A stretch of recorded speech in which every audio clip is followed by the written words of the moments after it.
Hi, this is Hal from Light, and welcome to the Lightroom version of the video recap from last night's Monday Night Light resizing discussion. That is resizing for web or for the projector. For those that haven't been with us, Monday Night Light, the free weekly live online web seminar that we broadcast here from California every Monday night, 6:30 to 7:30 p.m. Pacific. We had been talking over the last few weeks about sizing images for print. We transitioned last evening to doing it for the web and for projection. We had just shown how to do that within Photoshop.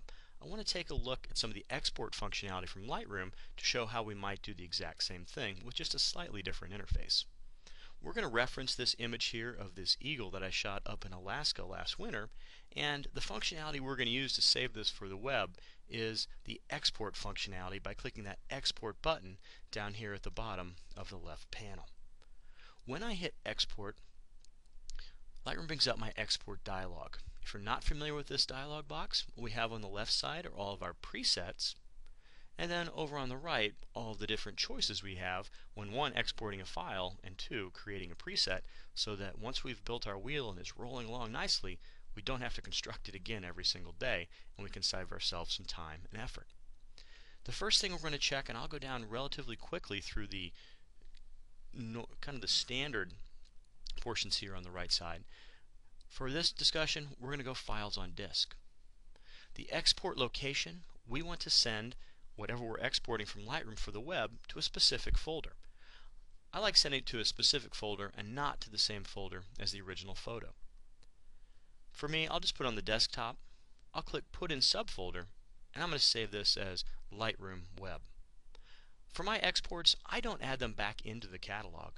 And for existing files, I ask what to do. That is, if I export something and a file's already sitting in my Lightroom Web folder, and it has the exact same name, Lightroom will prompt me, as I'll demonstrate in just a little bit.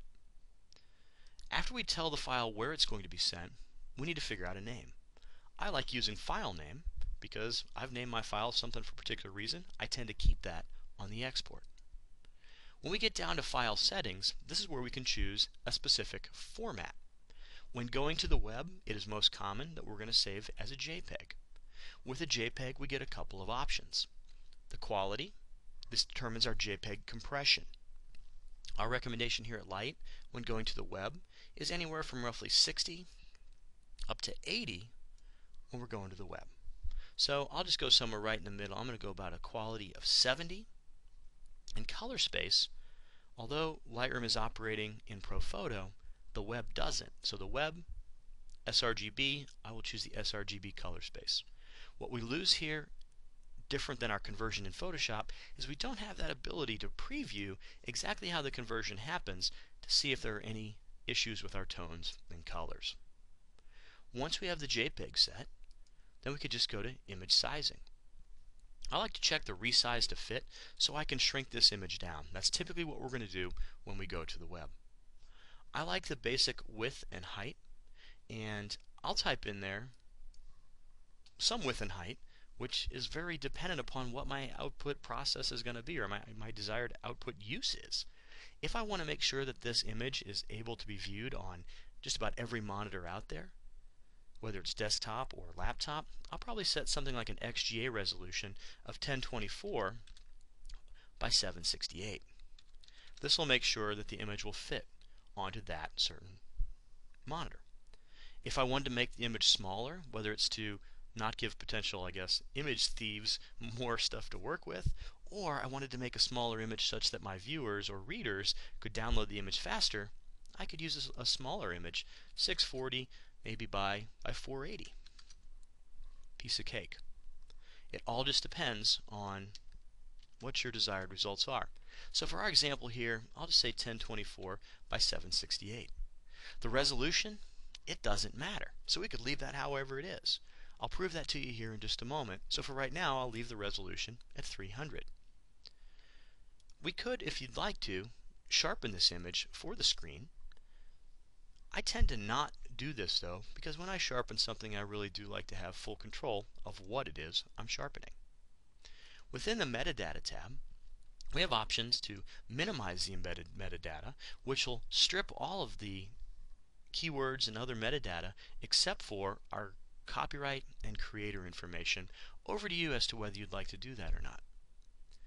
Either way, we can also add a copyright watermark, which will take the copyright from our metadata, assuming we've set one up, and stamp that onto the lower left corner of the image.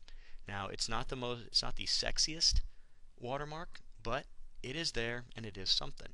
If you want to do a little bit nicer one within Lightroom, you could grab one of the Lightroom plugins and that'll do that for you. For our example here, I will click Minimize Embedded Metadata. Post-processing, I'm not going to have Lightroom do anything, so all I need to do now is hit Export. We see up in the identity plate, and it went really fast, that it already happened. To verify this, I could take a look onto the destination folder, and I'll see that there it is. There is my eagle ready for the web at no bigger than 1024 by 768. Well, let's go back to Lightroom and do this again. And I just want to prove to you that that resolution doesn't matter. So I'll grab the same image, click Export, go back up to Image Sizing, and this time I'm going to change the resolution to 72. Now before I hit Export, I do want to explain that there's a lot of different options that you have available here in this export dialog, but remember that you can create a preset. So once you've gone through them all and you come up with, here's my save for web, save it as a preset.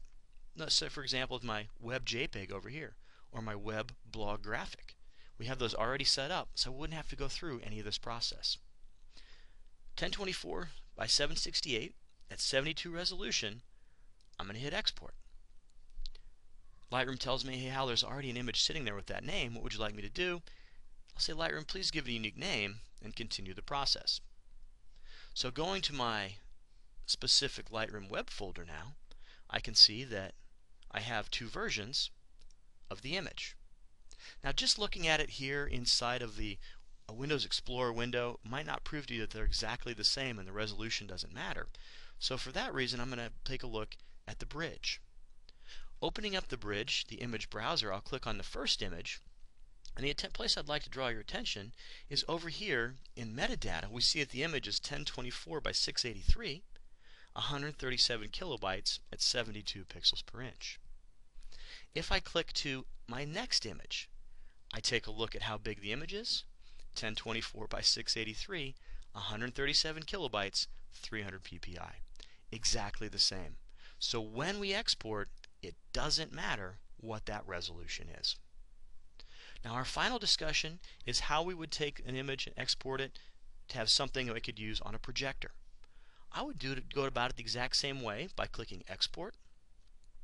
And the only real difference we have is in file settings, I'd probably still use a JPEG if I was going to give it to somebody for them to project, but I'd want the quality to be up at 100.